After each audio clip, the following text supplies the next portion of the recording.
Helo a chroeso i'r adeilad deintyddol o fewn Careersville. Fy enw yw Emyr ac i fi'n deintydd sydd yn gweithio fel dental co trainee yn ysbyty'r tywysog Siarl yn Merthyr Tydfil. Mae deintyddiaeth yn rhan o feddygaeth sydd yn edrych ar y dannedd, y wyneb, yr un ac ar anatomi y pen a'r wddf.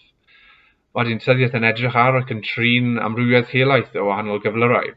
Mae tîm deintyddol yn chwarae rôl ganolog yn helpu i ddarganfod ac i drin pydredd dannedd, clefyd periodontol, canser y pen a'r wddf, a hefyd yn trin cyflyrau genetig fel cleft lip.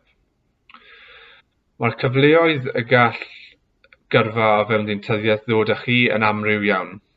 Mae pob dydd o fewn deintyddiaeth yn wahanol gan bod dim dau glaf yr un peth. Mae yna lawer o wahanol aelodau o'r tîm deintyddol a mae rhain i gyd yn gweithio gyda'i gilydd mwyn ceisio gwella iechyd y gig. Ewch i weld pob llawr gwahanol o'r adeilad deintyddol mwyn ceisio dysgu mwy am y wahanol aelodau o'r tîm deintyddol. Diolch am wylio a joiwch.